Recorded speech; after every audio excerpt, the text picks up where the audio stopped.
Court, which was subsequently overturned in a unanimous Supreme Court decision that rejected the legal theory advanced by Weissman, correct? Well, I'm not going to get in, delve into Well, let me read from that. Maybe it'll May I refresh just your memory. finish? May I just finish Yes. my answer to say that I'm not going to get involved in a discussion on that. I will refer you to that citation that you gave me at the outset for the lengthy discussion on just what you're talking about, and to the extent that I have anything to say about it, it is what we've already put into the report. When discussing this section, and I'll read from the decision of the Supreme Court unanimously reversing Mr. Weissman, when he said, indeed, it's striking how little culpability the instructions required. For example, the jury was told that even if petitioner honestly and sincerely believed his conduct was lawful, the jury could convict. The instructions also diluted the meaning of corruptly such that it covered innocent conduct. Let me just say, put a word let me move on. I've limited time. Your report takes the broadest possible reading of this provision and applying it to the president's official acts, and I'm concerned about the implications of your theory for over-criminalizing conduct by public officials and private citizens alike. So to emphasize how broad your theory of liability is, I want to ask you about a few examples. On October 11th, 2015, during the FBI investigation into Hillary Clinton's use of a private email server, President Obama said, I don't think it posed a national security problem. And he later said, I can tell you that this is not a situation in which America's national security was endangered. Assuming for a moment that his comments did influence the investigation, couldn't President Obama be charged under your interpretation with obstruction of justice?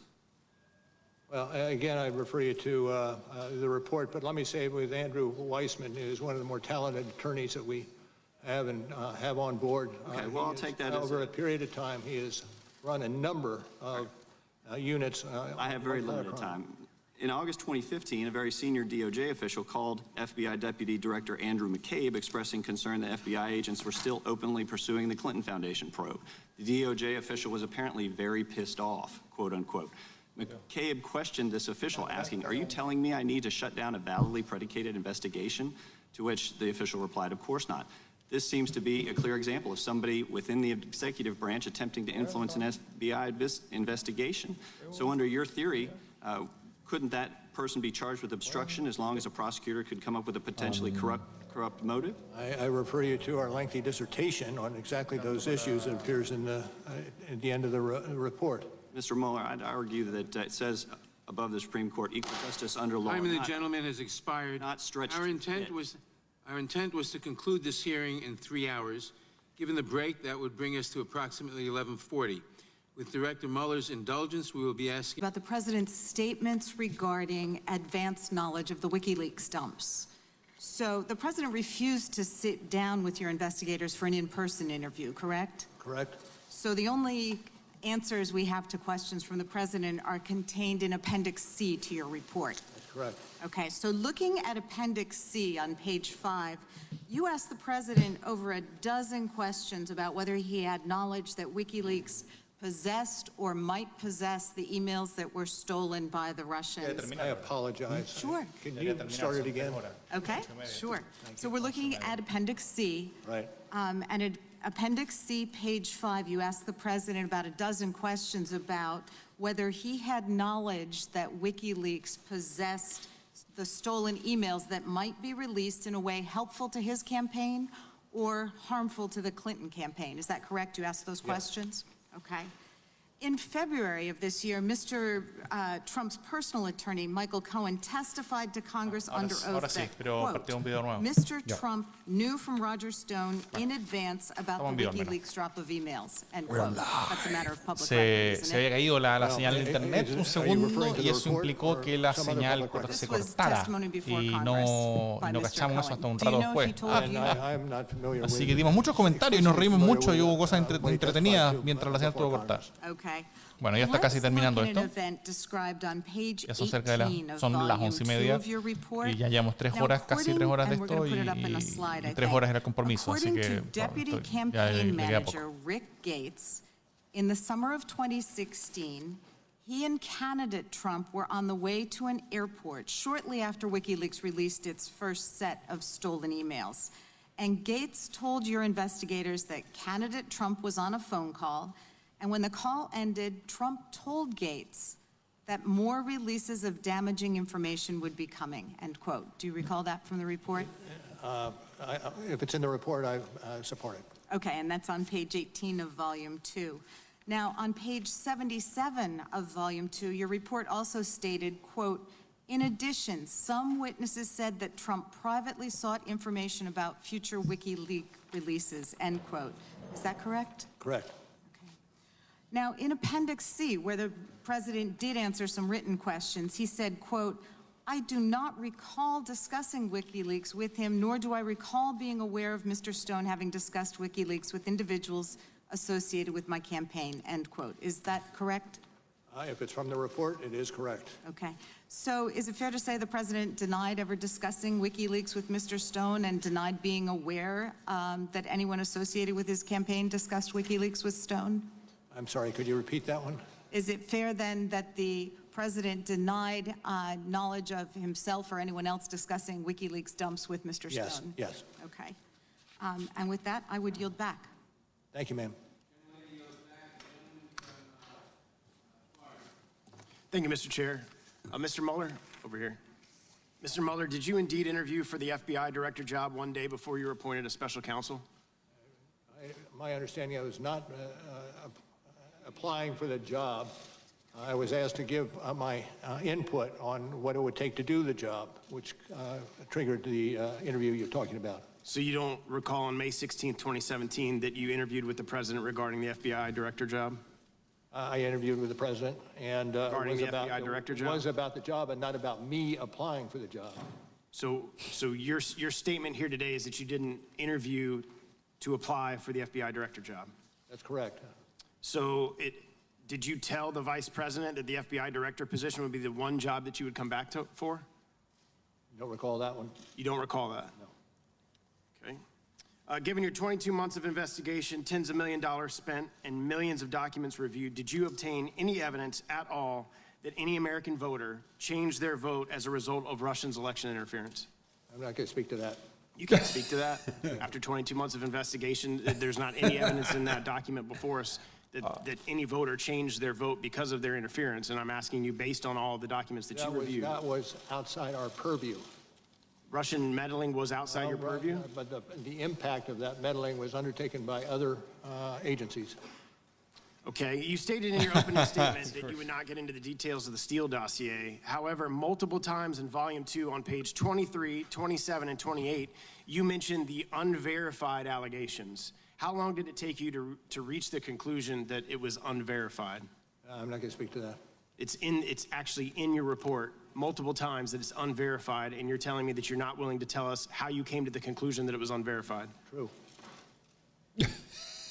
When did you become aware that the unverified Steele dossier was included in the FISA application to spy on Carter Page? I'm sorry, what was the question? When did you become aware that the unverified Steele dossier was included in the FISA application to spy on Carter Page? I'm not going to speak to that. Your team interviewed Christopher Steele, is that correct? Not going to get into that. You can't tell this committee as to whether or not you interviewed Christopher Steele in a 22-month investigation with 18 lawyers. As I said at the outset, that is one of the investigations that is being handled by others in the Department of Justice. Yeah, but you're here testifying about this investigation today, and I am asking you directly, did any members of your team or did you interview Christopher Steele in the course of your investigation? And I am not going to answer that question, sir. You had 2 years to investigate. Not once did you consider it worthy to investigate how an unverified document that was paid for by a political opponent was used to obtain a warrant to spy on the opposition political campaign. Did you do any investigation in that whatsoever? I do not accept your characterization of what occurred. What would be your I'm not going to characterization? speak any more to it. So you can't speak any more to it, but you're not going to agree with my characterization. Is that correct? Yes. The FISA application makes reference to Source One, who was Christopher Steele, the author of the Steele dossier. The FISA application says nothing Sources One's reason for conducting the research into candidate one's ties to Russia, based on Sources One previous reporting history with FBI, whereby Source One provided reliable information to the FBI. The FBI believes Source One's reporting herein to be credible. Do you believe the FBI's representation that Source One's reporting was credible to be accurate? I'm not going to answer that. So you're not going to respond to any of the questions regarding Christopher Steele or your interviews with them? Well, as I said at the outset this morning, that was one of the investigations that I could not speak to. Well, I don't understand how, if you interviewed an individual on the purview of this investigation that you're testifying to us today, that you've closed that investigation, how that's not within your purview to tell us about that investigation and who you interviewed. I have nothing to add. Okay, well, I can guarantee that the American people want to know. And I'm very hopeful and glad that AG Barr is looking into this and the Inspector General is looking into this, because you're unwilling to answer the questions of the American people as it relates to the very basis of this investigation into the president and the very basis of this individual who you did interview. You're just refusing to answer those questions. Can't the president fire the FBI director at any time without reason under Article 1 of the Constitution? Yes. Article 2? Yes. That's correct. Can't he also fire you as special counsel at any time without any reason I believe that to be the case. under Article 2? Well, I would, hold on just a second. You said without any reason. I know that special counsel can be fired, but I'm not certain it extends to for whatever reason is given. Well, and you've testified that you weren't fired. You were able to complete your investigation in full. Is that correct? I'm not going to add to what I've stated before. My time's expired. Gentleman's time has expired. The gentlelady from Pennsylvania. It's a tough cookie. From Texas. Thank you, Mr. Chairman, and thank you, Mr. Mueller, for being with us not close to the afternoon now. Director Mueller, now I would like to ask you about the president's answers relating to Roger Stone. Roger Stone was indicted for multiple federal crimes, and the indictment alleges that Mr. Stone discussed future WikiLeaks email releases with the Trump campaign. Understanding there's a gag order on the Stone case, I will keep my questions restricted to publicly available information. Mr. Stone's indictment... Let me just say at the outset, I don't mean to disrupt you, but I'm not... I would like some demarcation of that which is applicable to this, but also in such a way that it does not hinder the other prosecution that is taking place in D.C. I understand that. I'm only going to be talking about the questions that you asked in writing to the president. Thank you, ma'am. That relate to Mr. Stone. Mr. Stone's indictment states, among other things, the following, quote, Stone was contacted by senior Trump officials to inquire about future releases of Organization 1 being WikiLeaks. The indictment continues, quote, Stone thereafter told the Trump campaign about potential future releases of damaging material by WikiLeaks. So in short, the indictment alleges that Stone was asked by the Trump campaign to get information about more WikiLeaks releases, and that Stone, in fact, did tell the Trump campaign about potential future releases, correct? Yes, ma'am, but Estamos espiando a Roger from Stone. the indictment, and even though the indictment is a public document, I feel uncomfortable discussing anything having to do with the Stone prosecution. Right, the indictment is of record, and we pulled it off of the, I'm reading straight from it. Well, turning back to the president's answers to your questions then on this very subject, the president denied ever discussing future WikiLeaks releases with Stone and denied knowing whether anyone else on his campaign had those discussions with Stone. If you had learned that other witnesses, putting aside the president, if other witnesses had lied to you investigators in response to Pacific's questions, whether in writing or in an interview, could they be charged with false statement crimes? Well, I'm not going to speculate. I think you're asking for me to speculate, given a set of circumstances. Well, let's put it more specific. What if I had made a false statement to an investigator on your team? Could I go to jail for up to 5 years? Yes. Yes. Although it's Congress, so. Well, that's the point, though, isn't it? That no one is above the law. That's true. Not you, not the Congress, and certainly not the president. And I think it's just troubling to have to hear some of these things. And that's why the American people deserve to learn the full facts of the misconduct described in your report, for which any other person would have been charged with crimes. So thank you for being here. And again, the point has been underscored many times, but I'll repeat it. No one is above the law. Thank you. Thank you, ma'am. The gentleman from North Dakota is recognized. Mr. Mueller, how many people did you fire during the course of the investigation? How many people, did you fire? I'm not going to discuss that. You fired, according to the Inspector General's report, attorney number 2 was let go. Peter Strzok was. That's what I'm saying, Mr. Mueller. This isn't just about you being able to vouch for your team. This is about knowing that the day you accepted this role, you had to be aware no matter what this report concluded, half of the country was going to be skeptical of your team's findings. And that's why we have recusal laws that define bias and perceive bias for this very reason. 28 United States Code 528 specifically lists not just political conflict of interest, but the appearance of political conflict of interest. It's just simply not enough that you vouch for your team. The interested justice demand that no perceived bias exists. I can't imagine a single prosecutor or judge that I have ever appeared in front of would be comfortable with these circumstances where over half of the prosecutorial team had a direct relationship to the opponent of the person being investigated. Let me one other fact that I put on the table, and that is we hired 19 lawyers over the period of time. Of those 19 lawyers, 14 of them were transferred from elsewhere in the Department of Justice. Only 5 came from outside. And So half of them had a direct relationship, political or personal, with the opponent of the person you were investigating. And that's my point. I wonder if not a single word in this entire report was changed, but rather the only difference was we switched Hillary Clinton and President Trump. If Peter Strzok had texted those terrible things about Hillary Clinton instead of President Trump, if a team of lawyers worked for, donated thousands of dollars to, and went to Trump's parties instead of Clinton's, I don't think we'd be here trying to prop up an obstruction allegation. My colleagues would have spent the last 4 months accusing your team of being bought and paid for by the Trump campaign, and we couldn't trust a single word of this report. They would still be accusing the president of conspiracy with Russia, and they would be accusing your team of aiding and abetting in that, with that conspiracy. And with that, I yield back. Gentleman yields back. The gentleman from Colorado. Director Mueller, thank you for your service to our country. I'd like to talk to you about one of the other incidents of obstruction, and that's the evidence in your report showing the president directing his son and his communications director to issue a false public statement in June of 2017 about a meeting between his campaign and Russian individuals at Trump Tower in June of 2016. According to your report, Mr. Trump Jr.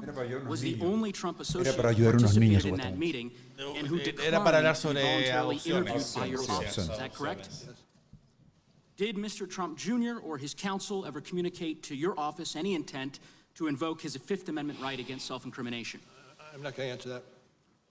You did pose written questions to the president about his knowledge of the Trump Tower meeting. You also asked him about whether or not he had directed a false press statement. The president did not answer at all that question, correct?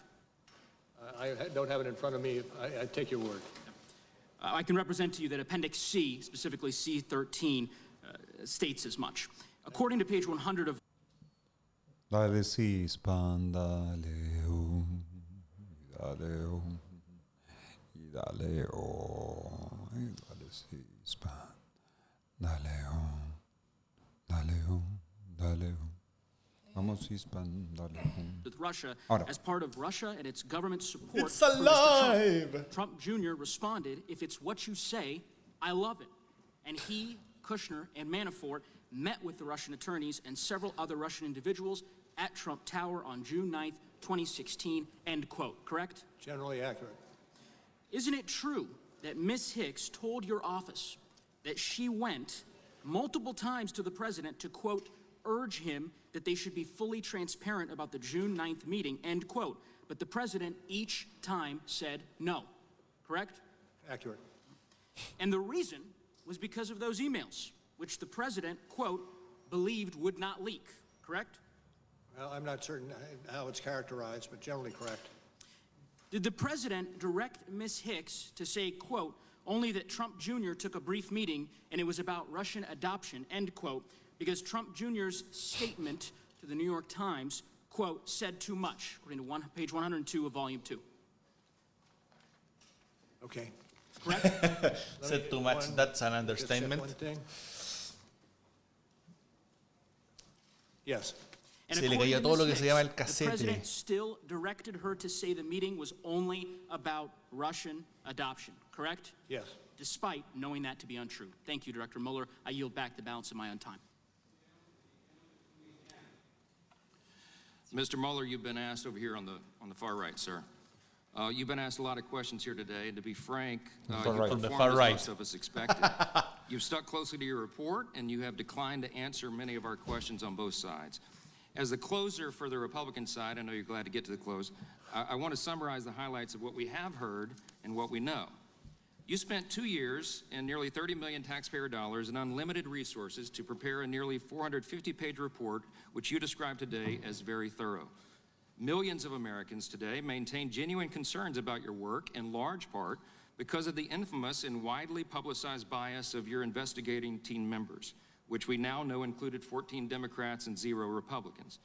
Campaign finance reports later showed that team, excuse me, it's my time. That team of Democrat investigators you hired donated more than $60,000 to the Hillary Clinton campaign and other Democratic candidates.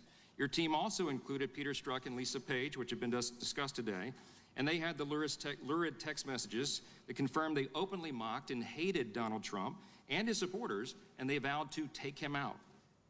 Mr. Ratcliffe asked you earlier this morning, quote, can you give me an example other than Donald Trump where the Justice Department determined that an investigated person was not exonerated because their innocence was not conclusively determined, unquote? You answered, I cannot. Sir, that is unprecedented. The president believed from the very beginning that you and your special counsel team had serious conflicts. This is stated in the report and acknowledged by everybody. And yet, President Trump cooperated fully with the investigation. He knew he had done nothing wrong, and he encouraged all witnesses to cooperate with the investigation and produced more than 1.4 million pages of information and allowed over 40 witnesses who were directly affiliated with the White House or his campaign. Your report acknowledges on page 61, volume 2, that a volume of evidence exists of the president telling many people privately, quote, the president was concerned about the impact of the Russian investigation on his ability to govern and to address important foreign relations issues and even matters of national security. And on page 174, volume 2, your report also acknowledges that the Supreme Court has held, quote, the president's removal powers are at their zenith with respect to principal officers, that is, officers who must be appointed by the president and who report to him directly. The president's exclusive and illimitable power of removal of those principal officers furthers the president's ability to ensure that the laws are faithfully executed, unquote. And that would even include the Attorney General. Look, in spite of all of that, nothing ever happened to stop or impede your special counsel's investigation. Nobody was fired by the president, nothing was curtailed, and the investigation continued unencumbered for 22 long months. As you finally concluded in volume 1, the evidence, quote, did not establish that the president was involved in an underlying crime related to Russian election interference, unquote. And the evidence, quote, did not establish that the president or those close to him were involved in any Russian conspiracies or had an unlawful relationship with any Russian official, unquote. Over those 22 long months that your investigation dragged along, the president became increasingly frustrated, as many of the American people did, with its effects on our country and his ability to govern. He vented about this to his lawyer and his close associates, and he even shared his frustrations, as we all know, on Twitter. But while the president's social media accounts might have influenced some in the media or the opinion of some of the American people, none of those audiences were targets or witnesses in your investigation. The president never, or the special counsel. Those, sir, are undisputed facts. There will be a lot of discussion, I predict today, and great frustration throughout the country about the fact that you wouldn't answer any questions here about the origins of this whole charade, which was the infamous Christopher Steele dossier, now proven to be totally bogus, even though it is listed and specifically referenced in your report. But as our hearing is concluding, we apparently will get no comment on that from you. Mr. Mueller, there's one primary reason why you were called here today and by the Democrat majority of our committee. Our colleagues on the other side of the aisle just want political cover. They desperately wanted you today to tell them they should impeach the president.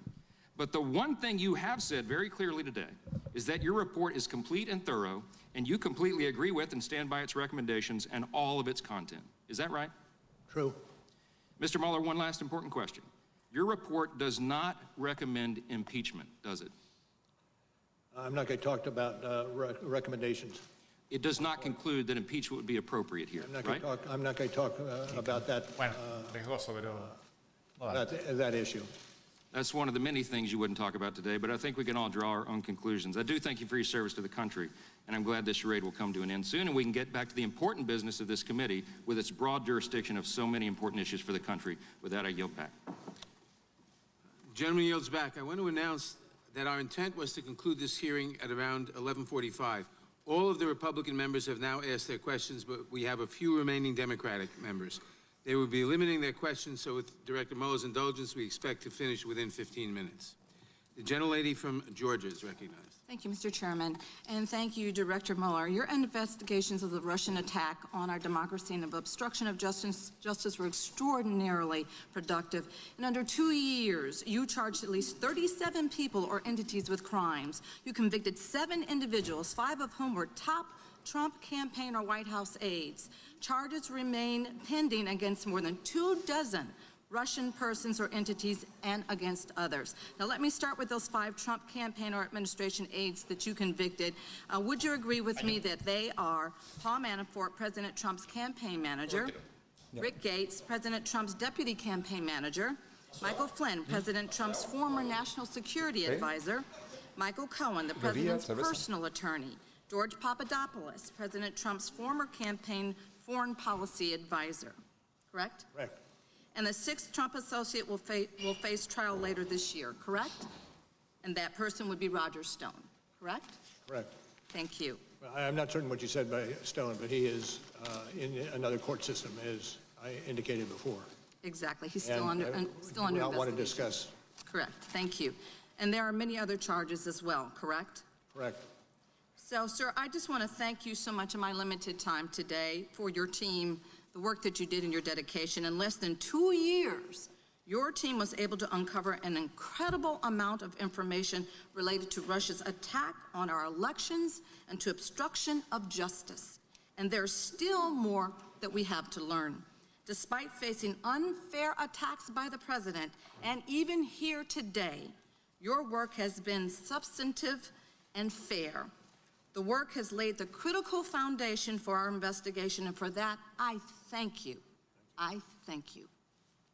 And with that, I yield back the balance of my time. Gentlelady yields back. The gentleman from Arizona. Thank you. Director Mueller, I'm disappointed that some have questioned your motives throughout this process, and I want to take a moment to remind the American people of who you are and your exemplary service to our country. You are a Marine. You served in Vietnam and earned a Bronze Star and a Purple Heart, correct? Correct. Which president appointed you to become the United States Attorney for Massachusetts? Which senator? Which president? Oh, which president? I think that was President Bush. According to my notes, it was President Ronald Reagan had the honor to do so. Under whose My mistake. Under whose administration did you serve as the Assistant Attorney General in charge of the DOJ's Criminal Division? Under which president? Yep.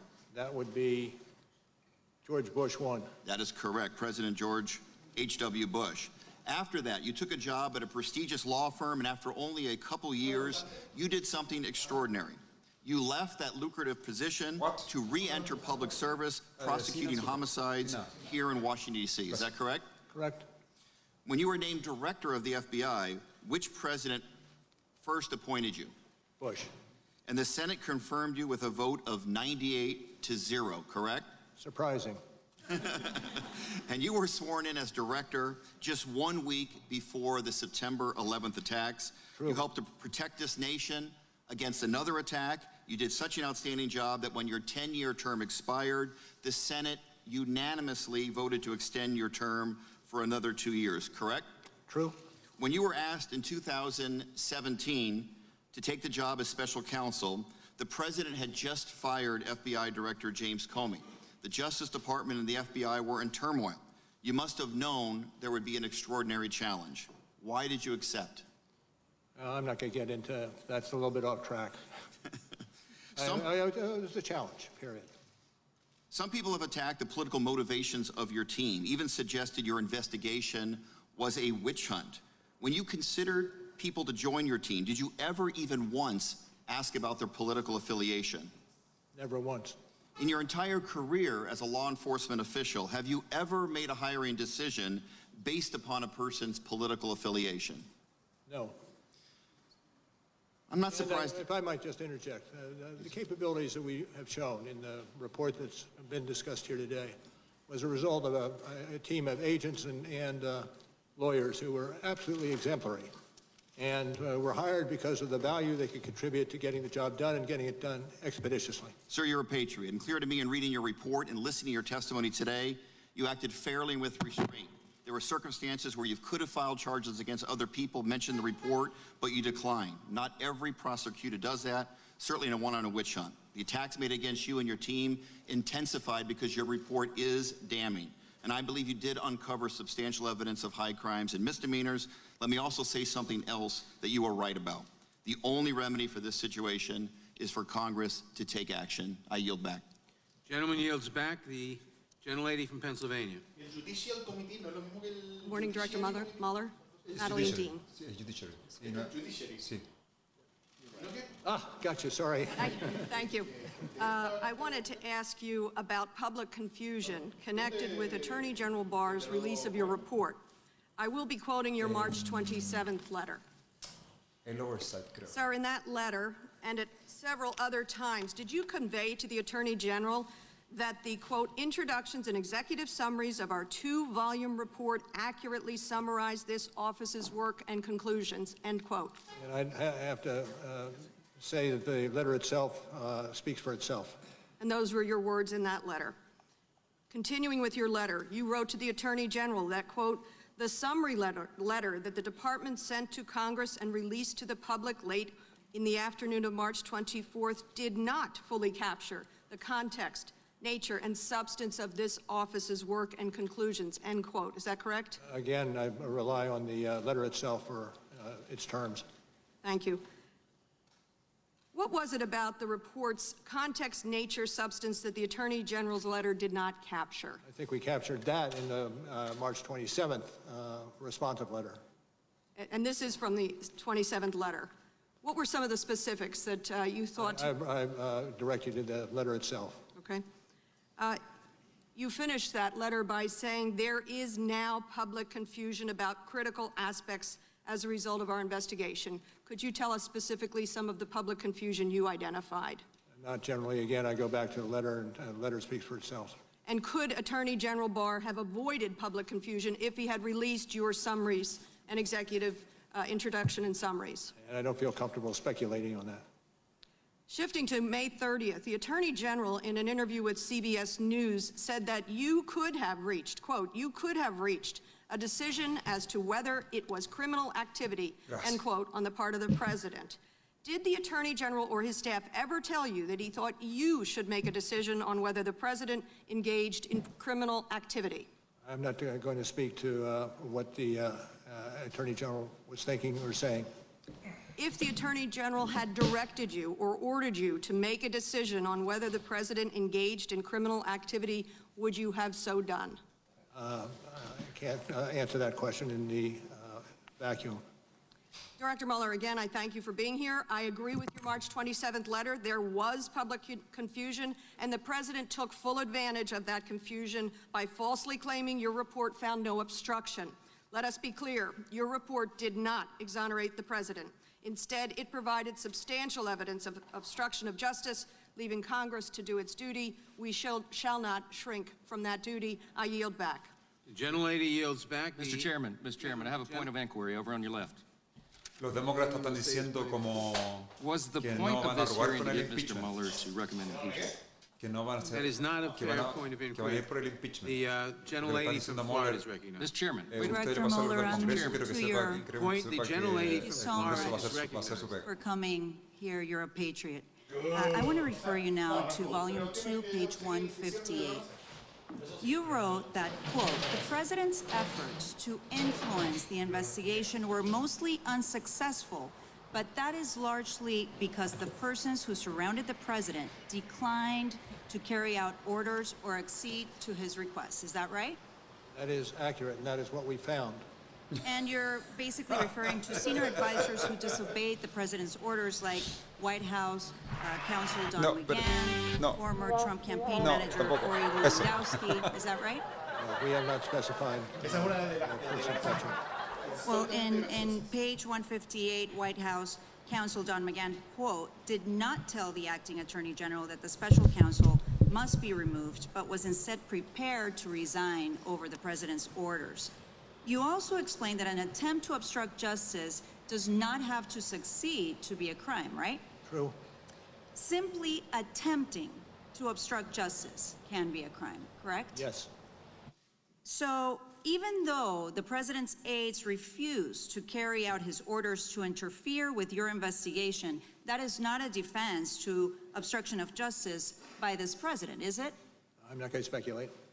So to reiterate, simply trying to obstruct justice can be a crime, correct? Yes. And you say that the president's efforts to influence the investigation were, quote, mostly unsuccessful. And that's because not all of his efforts were unsuccessful, right? You're reading into what we have written in the report.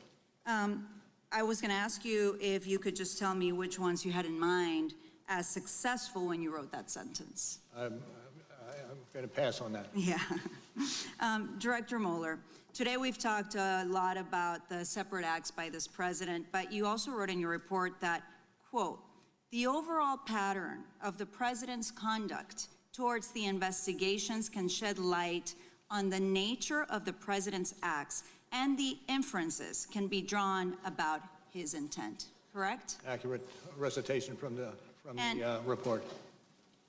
Right, and on page 158, again, I think it's important for everyone to note that the president's conduct had a significant change when he realized that the investigations were conducted to investigate his obstruction acts. So in other words, when the American people are deciding whether the president committed obstruction of justice, they need to look at all of the president's conduct and overall pattern of behavior. Is that correct? I don't disagree. Thank you.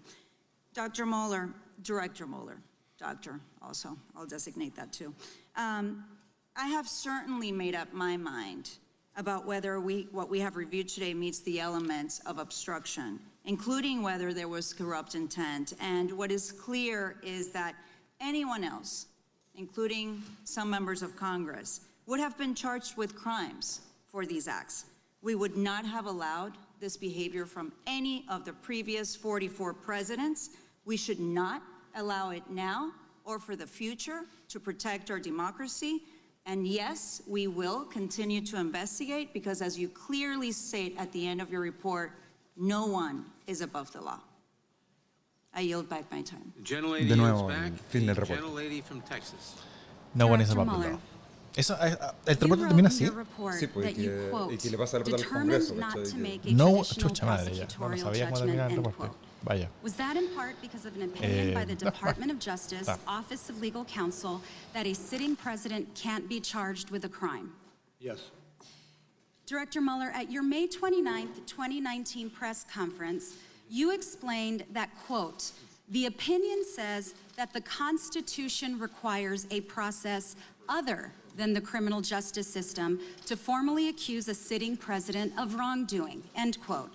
That process other than the criminal justice system for accusing a president of wrongdoing, is that impeachment? I'm not going to comment on that.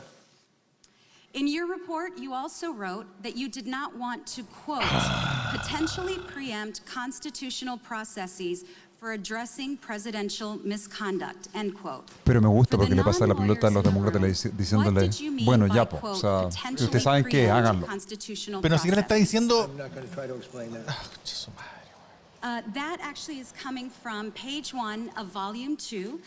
In the footnote Mueller le está diciendo, is no les the voy a hacer reference la to pega. this. Pónganse What are those lo que tengan que constitutional ponerse processes? y háganlo. I think I heard you mention at least one. Impeachment, correct? I'm not going to comment. Okay, that is one of the constitutional Well, processes yeah. listed in the report in the footnote in volume 2. Your report documents the many ways the president sought to interfere with your investigation. And you state in your report on page 10, volume 2, that interfering with a congressional inquiry or investigation with corrupt intent can also constitute obstruction of justice. True. Well, the president has told us that he intends to fight all the subpoenas. His continued efforts to interfere with investigations of his potential bien, está bien misconduct esto. Vamos. certainly reinforce the importance of the process the Constitution requires to, quote, formally accuse a sitting president of wrongdoing, as you cited in the report.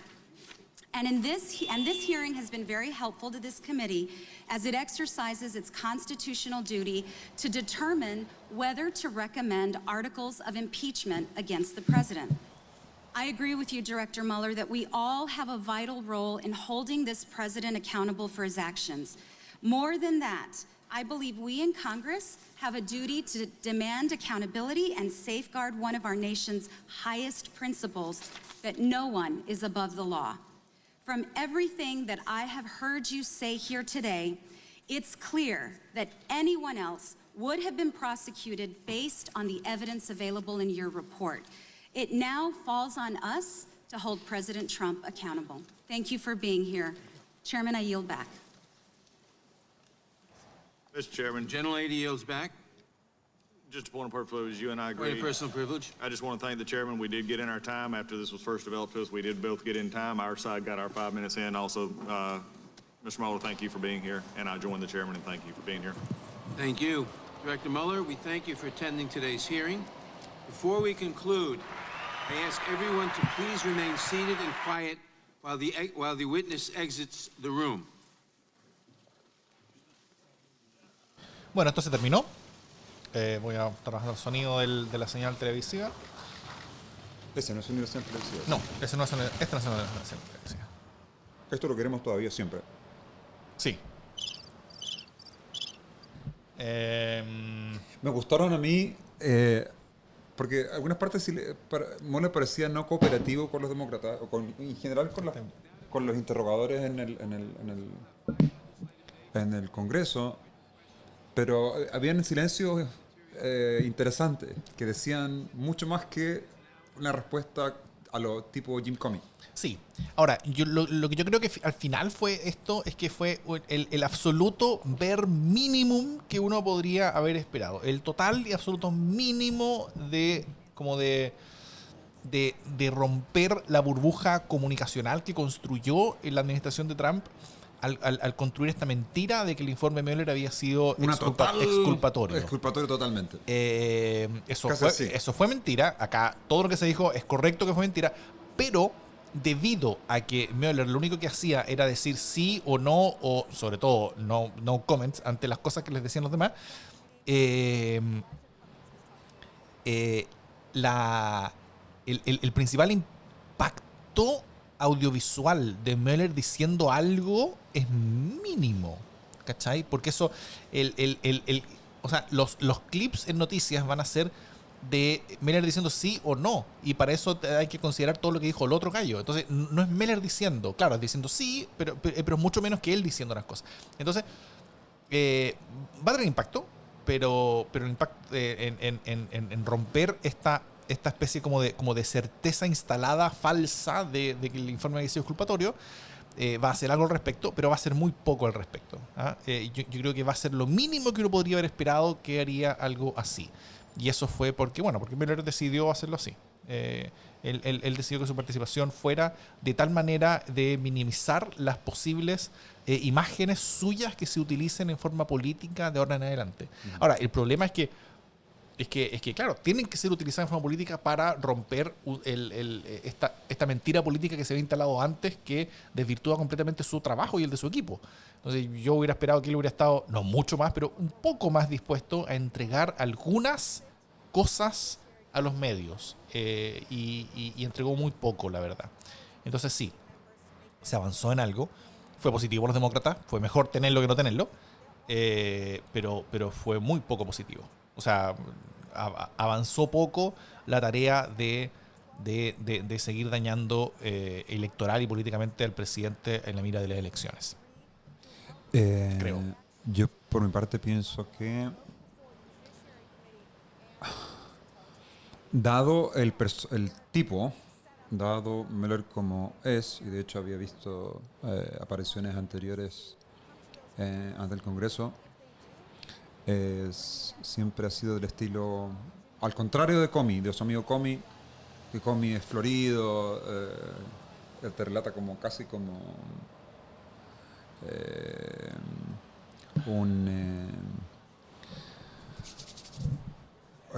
un animador de radio, te cuenta la historia de forma muy entretenida. y Mueller es bastante lacónico. Ahora, dado eso, yo creo que le sacaron preguntas, no, eso es correcto, sí, y sobre todo los incorrectos a los republicanos, ojo. Sí, es cierto. Hubo varios incorrectos republicanos. Sí. Porque not true.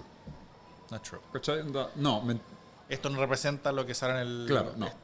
Yo no estoy de acuerdo con esa caracterización. Listo. Hubo muchas de esas. Claro. Listo. Sí. Not true. Sí. O sea, es que los republicanos tienen todas de perder acá, porque ellos tenían que hacer lo posible por mantener la imagen falsa que ya instalada de lo que el informe no decía. Entonces, como Mueller fue solamente a decir su informe, cualquier cosa que dijera, incluso los sí y los no, todo eran pequeños daños para esta instalación comunicacional que se había hecho antes de parte de los republicanos. Porque están defendiendo además a Calígula moderno. Bueno, eso ya habla de ellos más que de Calígula, yo creo. Bueno, de hecho, Jim Jordan podría ser Jim Incitatus Jordan.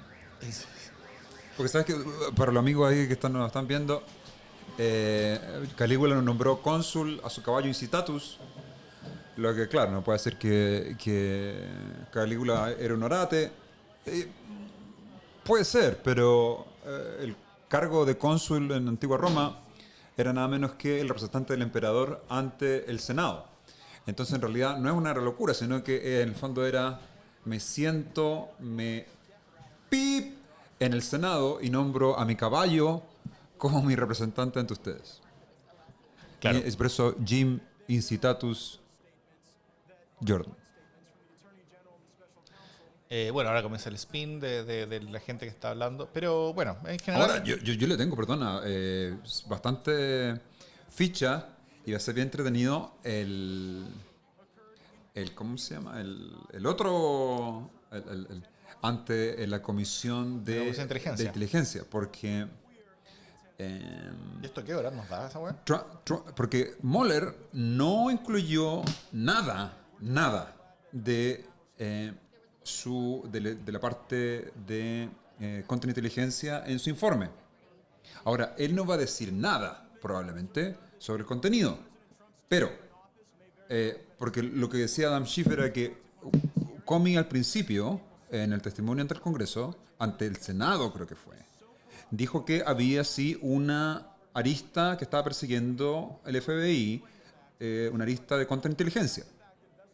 Y Schiff, el que en ese tiempo, hasta que las elecciones las midterms, que afortunadamente, y eso fue clave, que los demócratas hubiesen dado vuelta porque nada de esto pasaría si no hubiesen recuperado la Casa de Representantes.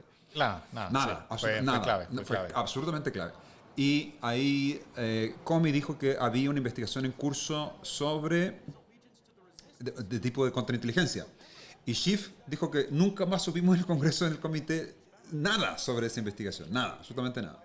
Entonces, obviamente, cuando tú eres Special Counsel y tienes amplios poderes para investigar y recursos para investigar, obviamente que tienes en tu purview o en los límites y en, digamos, lo que circunscribe tu investigación, van apareciendo cosas que no te llegan. O sea, que no llegan a lo que tú estás buscando.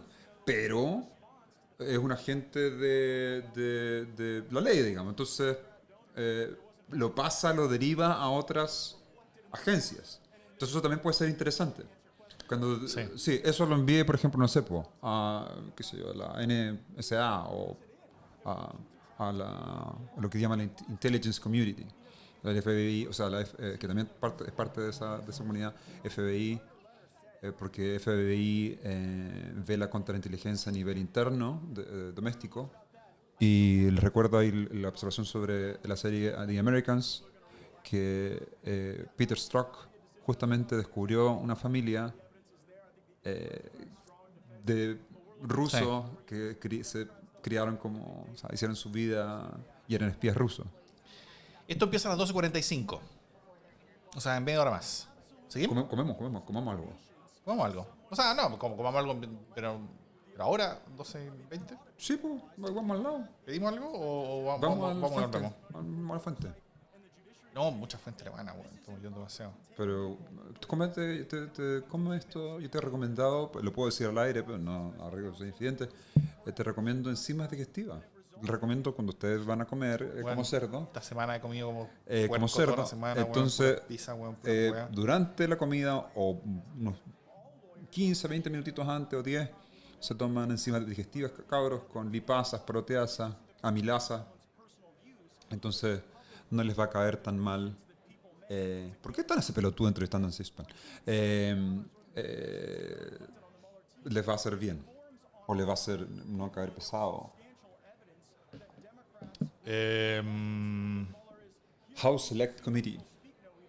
Select Committee tiene distintas reglas que los otros comités. Es bien especial. No sé. Es bien especial y de hecho... ¿Son como comisiones especiales? Sí, sí. No todas tienen... se llenan de la misma forma. Y ellos tienen, junto con la comisión del Senado, tienen acceso a información clasificada. Perfecto. Entonces, Mueller, por ejemplo, yo podría decirles eso, pero en sesión cerrada, por ejemplo, porque es como información clasificada de seguridad nacional. Lo que es súper potente también.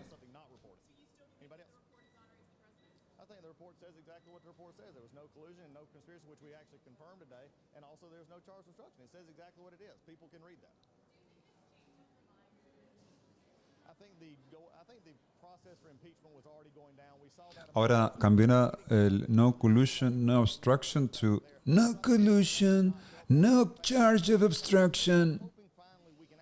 Claro, no charge. No charge. Chiquillo, estoy trabajando, todavía no la tengo, la imitación de Don DeCon. Anonymous. We have to look into the oranges. Yo no voy a intentarlo.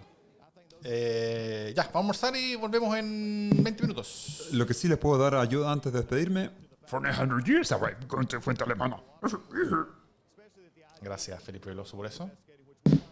Para los millennials que nos escuchan, que probablemente no es nadie, eso fue un personaje mítico. Un personaje de marioneta. Y de culto. No, sí, pero de marioneta, bueno. Como, sí, para los millennials es marioneta, pero para nosotros como dijo, un maestro, un profeta. Como dijo Spider-Man mientras peleaba contra Giant Man en Civil War, una película antigua. Claro, una película antigua, claro. An old movie, ya. Volvemos 20 minutos. Ahí probablemente va a haber otro link. No, así. Ahí lo vamos no se muevan de nuestra sintonía. No se muevan de la sintonía. Ya. Hasta luego. Nos vemos. 20 minutos más.